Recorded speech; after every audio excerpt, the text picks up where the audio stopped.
भाई साहब जब रेलवे की वैकेंसी आती है ना तो एक के ऊपर एक, जैसे कहते हैं कि भगवान देता है तो छप्पर फाड़ के देता है। अब यही काम कुछ रेलवे कर रहा है कि एक के ऊपर एक वैकेंसी जो है स्टूडेंट के लिए देता जा रहा है।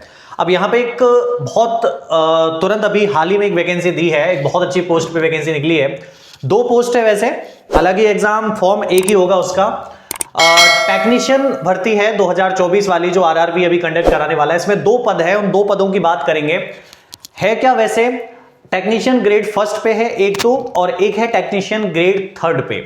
अभी ये खुशखबरी है किसके लिए? बेसिकली सबसे पहले तो आप ये सुन लीजिए, 12th में अगर आप पीसीएम से क्रॉस किए हैं, यानी कि 12th को अगर आपने फिजिक्स, केमिस्ट्री और मैथ से पास किया, या फिर अगर आपने आईटीआई आपका कंप्लीट कर लिया है, ध्यान से सुनिएगा, मैं कह रहा हूं आईटीआई कंप्लीट कर लिया है, मतलब लास्ट ईयर वालों का कोई फंडा नहीं भैया, यहां पे लास्ट ईयर वाले नहीं चलेंगे। कंप्लीट है तो फिर चलेगा मामला।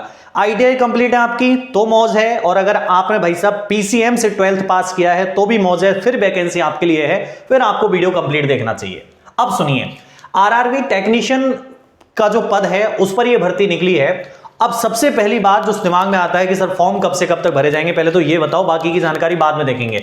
तो फॉर्म भैया देखो 9 मार्च से स्टार्ट होने वाले हैं, मतलब आगामी 9 मार्च से फॉर्म स्टार्ट होंगे, और आराम से फॉर्म भरिएगा। 8 अप्रैल तक चलते, धीरे धीरे भर रहा आप फॉर्म, है ना, क्योंकि 8 अप्रैल को ही भरो, ऐसा मत करना फॉर्म पहले भर देना, क्योंकि लास्ट मिनट साइड का थोड़ा मामला ऐसा चलता है। 9 मार्च से 8 अप्रैल तक आपके फॉर्म यहाँ पे फिलअप होंगे।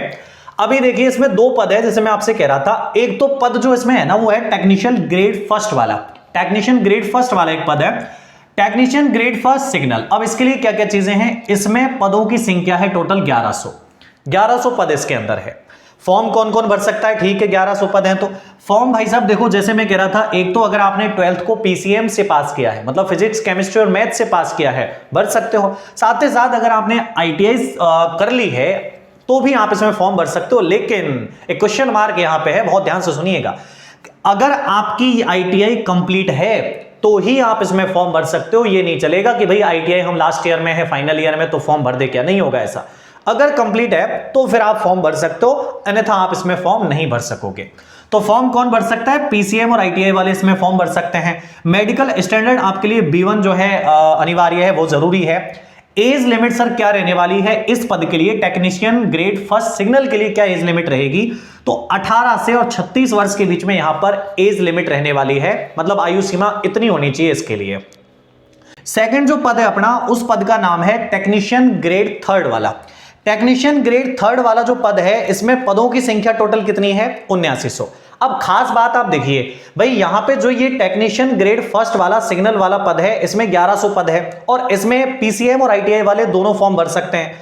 ये जो 7900 पद है, इसमें फॉर्म केवल भर सकते हैं आईटीआई वाले, मतलब यहां पीसीएम वाले फॉर्म नहीं भर सकते, केवल आईटीआई वाले यहां फॉर्म भर सकते हैं। ठीक है, अब ये जो बहुत अच्छी बात है वो किसके लिए है? आईटीआई वालों के लिए, क्योंकि आप देखो आईटीआई वाले 1100 पद तो यहां पे आईटीआई वालों के लिए है, 1100 पे तो यहां फॉर्म भर सकते हैं आराम से वो, और भाई 7900 पद ये भी जो है आईटीआई वालों के लिए रखे हुए हैं आराम से। तो अब 1100 और 7900 का मतलब हो गया कि भाई टोटल पद हो गए 9000, यानी कि आईटीआई जिनकी पास है, जिन्होंने आईटीआई कंप्लीट किया हुआ है, उनके लिए 9000 पद हैं टोटल अगर देखे जाएं तो। पीसीएम वाले महज 1100 पद पर भर सकते हैं, बाकी आईटीआई वाले 9000 पदों पर भर सकते हैं। अब मन में डाउट ये भी आ रहा होगा कि सर ये पीसीएम अब तो आप बता दिया आपने, लेकिन ये बीटेक वालों का क्या होगा, डिप्लोमा वालों का क्या होगा? अब आप खुद थोड़ा सा दिमाग लगाओ यार, कि अगर आपने बीटेक किया है, मान लो किसी भाई ने बीटेक कर रखा है, किसी बीटेक किया हुआ है, कंप्लीट है उसका, तो पीसीएम तो रखी होगी, सीधी सी बात है, पीसीएम से किया है आपने फिर पास, अब फिर तो आप भर ही सकते हो, कोई दिक्कत ही नहीं है उसमें। हाँ, डिप्लोमा वाले फिर नहीं भर पाएंगे इसमें ना, डिप्लोमा वाले इसमें फॉर्म नहीं भर सकते हैं, बीटेक वाले भर सकते हैं, क्योंकि अब जब 12th ही आपने पीसीएम से किया है, और तो वही तो उसके लिए एलिजिबिलिटी है, तो सिंपली भर सकते हैं वो तो मैं कह रहा था कि भाई 1100 और ये 7900 आईटीआई वालों के लिए 9000 पद है आराम से, आपकी तो बल्ले बल्ले है, इसमें कोई दिक्कत ही नहीं है आपको। तो ये चीजें क्लियर है। अब ये जो दूसरा पद था अपना टेक्नीशियन ग्रेड थर्ड वाला, जिसमें केवल आईटीआई वाले पद फॉर्म भर सकते हैं, उसके लिए आयु सीमा है 18 से और 33 वर्ष के बीच में। हालांकि कोविड टाइम पे जो एज रिलैक्सेशन दिया गया था, उस हिसाब से जो रिलैक्सेशन अभी चल रहा है वैकेंसीज के अंदर, वो इसमें भी अप्लाई हुआ है, तो आपको भी रिलैक्सेशन मिलेगा, मतलब एज में छूट का प्रावधान यहां पर भी है। अब वो किस प्रकार आपको एज में छूट मिलेगी? देखिए, ओबीसी से अगर आप हैं तो फिर आपको 3 साल का रिलैक्सेशन मिल जाएगा, SC ST वाले कैंडिडेट हैं 5 साल का रिलैक्सेशन मिल जाएगा, अगर आप शारीरिक रूप से विकलांगता या फिर अगर आप महिला हैं तो फिर आपको 5 वर्ष का इसमें रिलैक्सेशन मिल जाएगा। तो इसकी तो कोई दिक्कत है ही नहीं अपने सामने। तो दोनों पद क्लियर हो गए। अब आगे की बात करते हैं, जो की पॉइंट्स है इस वैकेंसी के वो कौन कौन से हैं। की पॉइंट्स है भैया, देखो पहला कि एज काउंट सर कब के हिसाब से होगी, कौन सी डेट के आधार पे होगी ये बताओ भाई। आयु सीमा आपने बता दी 18 से 36 और 18 से 33, ठीक है। अब किसके हिसाब से होगी, तो देखना 1 जुलाई 2024 को, 1 जुलाई 2024 के हिसाब से, इस डेट के हिसाब से आपकी एज को काउंट किया जाएगा। मतलब इस हिसाब से आपकी एज देखी जाएगी कि कितनी है, 18 से और 36 वर्ष के बीच में। और अगर आप इस वाले पद के लिए फॉर्म भर रहे हैं तो 18 से 33 के बीच में।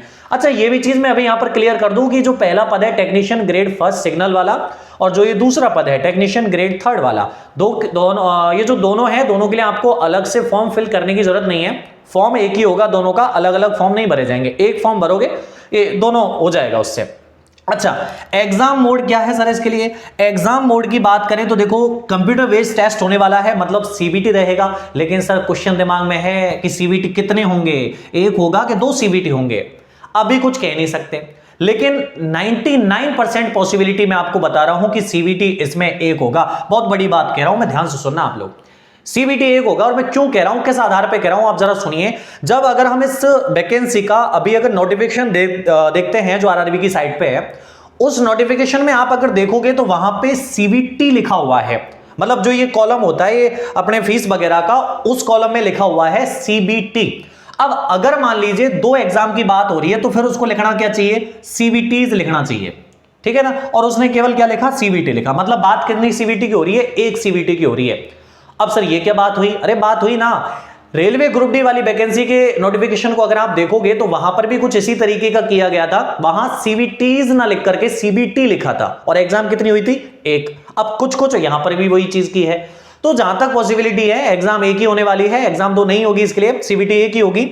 अच्छा, ये भी है कि भाई फीस कितनी रहेगी, तो एससी एसटी, इसके अलावा अगर आप एक्स सर्विसमैन हैं, अगर आप शारीरिक रूप से विकलांगता से पीड़ित हैं, या फिर आप फीमेल कैंडिडेट हैं, देन फिर आपको 250 रुपए की फीस देनी है। अन्यथा अगर आप इनसे अलग कैटेगरीज से आ रहे हैं तो आपको 500 रुपए की जो है फीस देनी पड़ेगी। अभी आरआरबी का तो आपको पता है वो रिफंड हो जाता है, तो उसमें तो कोई खास दिक्कत है ही नहीं फीस में, तो ठीक है।